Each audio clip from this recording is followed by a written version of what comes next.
बिस्मिल्लाहिर्रहमानिर्रहीम।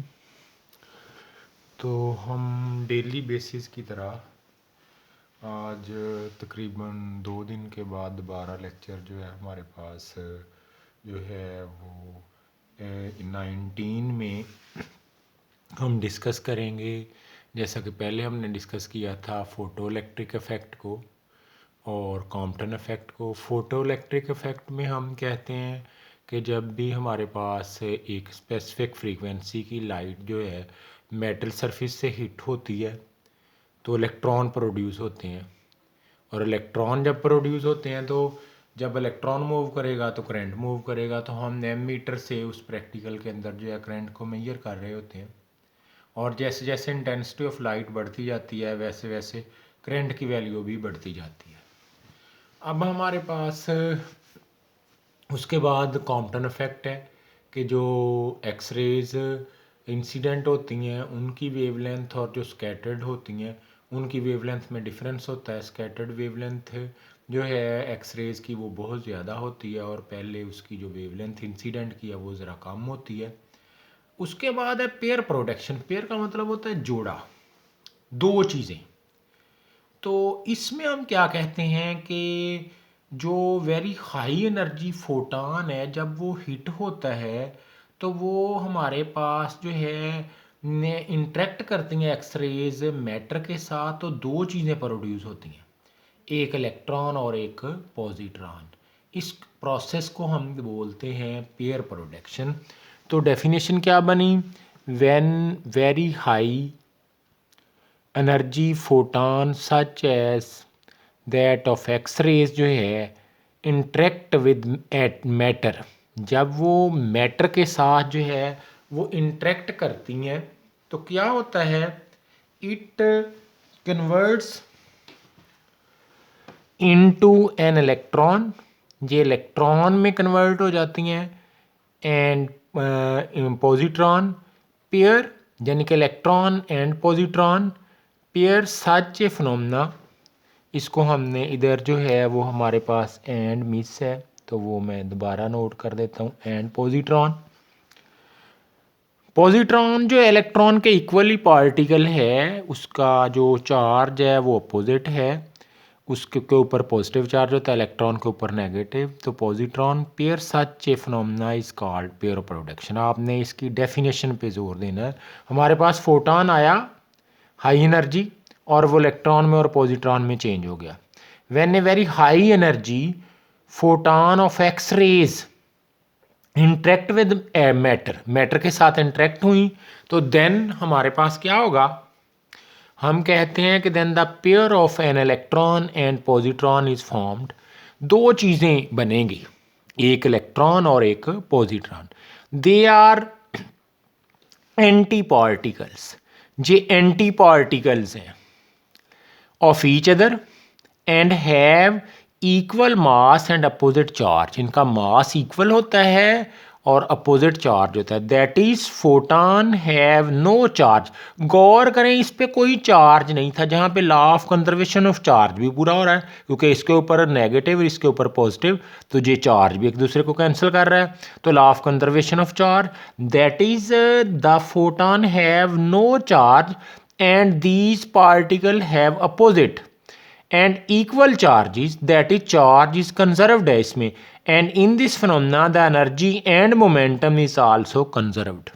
इसमें एनर्जी और जो मोमेंटम है वो भी क्या है? कंजर्व्ड है।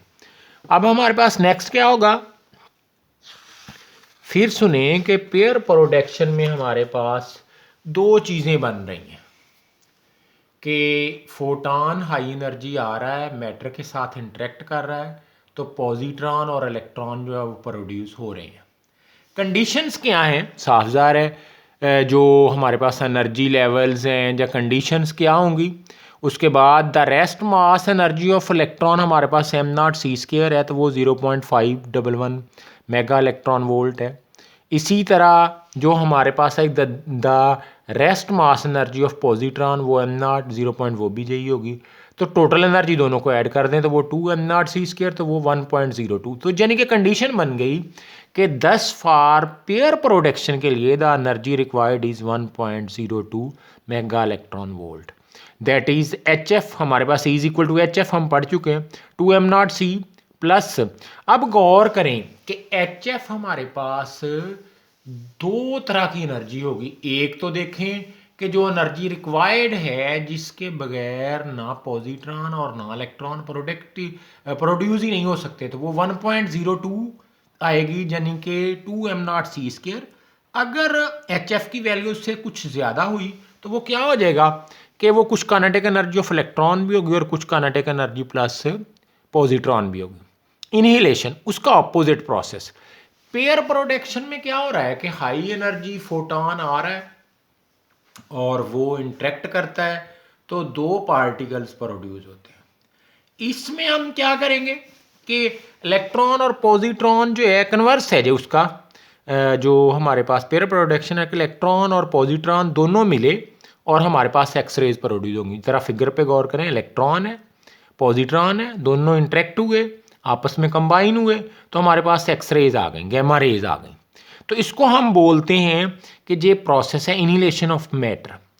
It is the converse of pair production, ये पेयर प्रोडक्शन से कन्वर्स है। When a positron comes close to the electron they annihilate, ये आपस में कंबाइन होते हैं ईच अदर, तो क्या होता है and they change into electromagnetic energy. ये किस में चेंज हो जाते हैं? इलेक्ट्रोमैग्नेटिक एनर्जी में, गैमा रेज में। तो producing two photons in the gamma rays. In this phenomena, इसमें क्या है, इट इज़ आल्सो अबे, मैंने इसको अब मुख्तसर कर दिया कि इट इज़ आल्सो अबे इट आल्सो अबे the law of conservation of charge. इसमें भी law of conservation of charge, क्योंकि जो नेगेटिव पॉजिटिव, तो जो मैटर की सूरत में हमारे पास गैमा रेज आ गई कि पॉजिटिव नेगेटिव ख़त्म हो गए। और इसमें conservation of charge, energy and momentum, इसमें तीनों चीज़ें होल्ड कर रही होती हैं।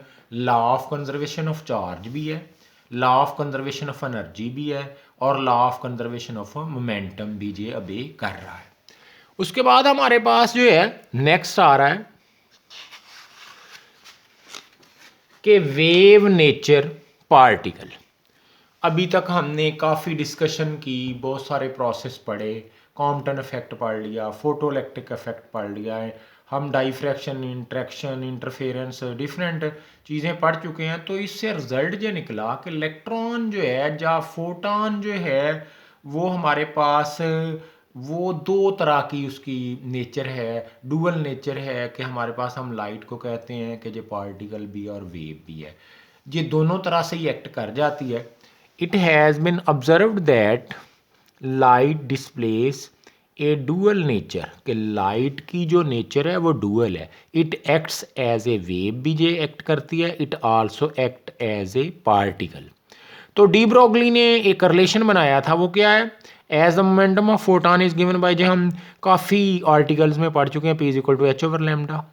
तो लैम्डा उधर ले जाएं, पी नीचे आ जाएगा, तो lambda is equal to H over p. P आप जानते हैं, पी हमारे पास लीनियर मोमेंटम है और वो एम वी के इक्वल है। The product of mass and velocity is called momentum. तो वो आप पुट कर दें तो lambda is equal to H over M v. अब आप देखें जो प्लॉन्क कांस्टेंट है, एम मास है और वी वेलोसिटी है, यानी कि वेवलेंथ को आपने जोड़ दिया है पार्टिकल नेचर के साथ। अगर एक चीज़ की वेवलेंथ भी है और उसकी पार्टिकल नेचर भी है, तो ये रिलेशन मुझे कह रहा है कि इसकी नेचर जो है वो क्या है, डुअल है। Where lambda is wavelength associated with the particle, so electron has dual nature, that is electron and wave। जो हमारे पास है दैट इज इलेक्ट्रॉन जो है डुअल नेचर में है, वो एक पार्टिकल भी, इलेक्ट्रॉन यानी कि पार्टिकल, और वो एक वेव की सूरत में भी है।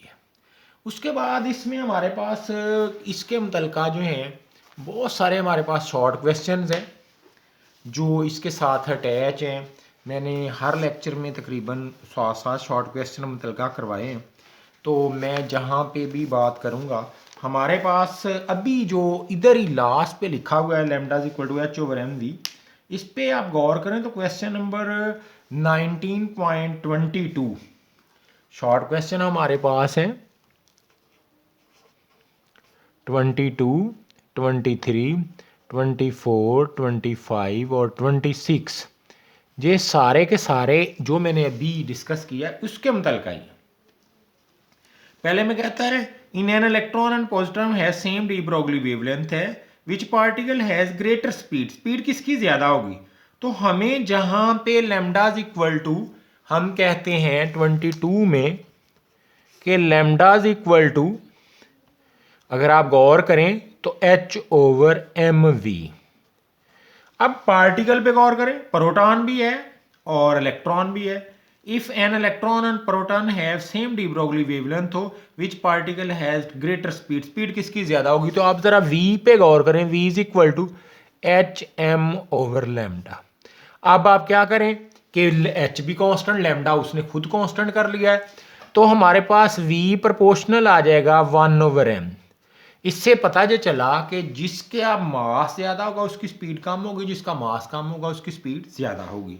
तो हम कहते हैं कि क्योंकि प्रोटॉन का मास ज़्यादा होता है, इलेक्ट्रॉन का मास कम है, तो प्रोटॉन की स्पीड कम होगी और इलेक्ट्रॉन की स्पीड ज़्यादा होगी।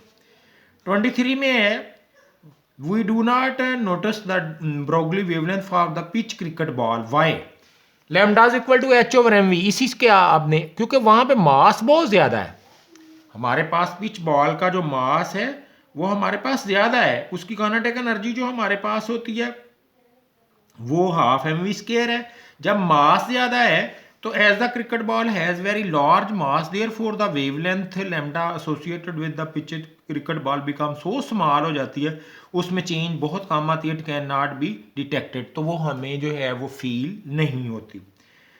24 में कहता है the following particle all have same energy which they have shortest wavelength electron, alpha particle और न्यूट्रॉन, प्रोटॉन। तो हमने सब के लिए लैम्डाज इक्वल टू H/mv लिखना है। अब हमने क्या काम करना है कि हमारे पास उसकी जो काइनेटिक एनर्जी है वो हाफ mv² है, तो वो हम क्या करेंगे कि mv की वैल्यू फाइंड करेंगे इसकी, और वो मेरे पास जो वैल्यू है वो आएगी 2m into kinetic energy over जो है अंडर। वो हम जब पुट करेंगे तो हमारे पास लैम्डा जो है, वहाँ पे भी पहले भी हमने रिलेशन बनाया है कि लैम्डा प्रोपोर्शनल, अगर मास कांस्टेंट जहाँ पे ना हो तो लैम्डा प्रोपोर्शनल 1/m हो जाएगा, तो वहाँ पे आ जाएगा लैम्डा प्रोपोर्शनल 1/√2। तो अब हमने क्या करना है कि वेवलेंथ के लिए रिलेशन बनाया जिसमें हमने मास के साथ अटैच कर दिया, और मास का हमने पता है कि वो हमारे पास जो है वो अल्फ़ा पार्टिकल का मास बहुत ज़्यादा है, तो उसकी जो वेवलेंथ है वो क्या होगी? शॉर्टेस्ट होगी। 25 में कहता है when does light behave as a wave. Light कब वेव के तौर पे एक्ट करती है? And when does behave particle. तो light behave a stream photon, जब फोटॉन है तो जो पार्टिकल है, और interact with atom behave as a wave, और जब ये इंटरेक्ट करेगी मैटर के साथ तो ये बिहेव एज ए वेव करेगी। तो इसकी डुअल नेचर है, वेव नेचर लाइट भी है और पार्टिकल नेचर लाइट भी है। उसके बाद है what advantage electron microscope and over the optical microscope. तो इसमें आपके पास इसके रिजॉल्विंग पावर इलेक्ट्रॉन माइक्रोस्कोप की बहुत ज़्यादा है, उसकी काम है magnification electron microscope is 1000 time greater than that of optical जो है वो माइक्रोस्कोप। ये काफ़ी सारी चीज़ें हैं जो आप पहले भी जानते हैं। With the electron microscope mirror detail not जो है visible optical microscope can be seen. A 3D जो है इमेज जो है रिमार्केबल क्वांटिटी जो है क्वालिटी जो है can be obtain by it. Electron microscope से आप 3D जो है 3 डायमेंशनल जो है वो इमेज हासिल कर सकते हैं। तो बाकी आपने इलेक्ट्रॉन माइक्रोस्कोप और ऑप्टिकल माइक्रोस्कोप और काफ़ी जगह पे भी पढ़ा है, तो वहाँ पे भी आप ये चीज़ें सुन सकते हैं। तो ये था जी हमारे पास आज का लेक्चर। मैं फिर इसमें तंबीह करता हूँ, रिक्वेस्ट भी करता हूँ कि आपने शॉर्ट क्वेश्चंस को बहुत ज़्यादा तवज्जो देनी है, बाकी लेक्चर को भी पढ़ें, याद करें, तवज्जो शॉर्ट क्वेश्चंस पे ज़्यादा जोर दें। तो इसी के साथ अल्लाह हाफिज़, इंशाल्लाह कल मिलेंगे। तो ओके जी।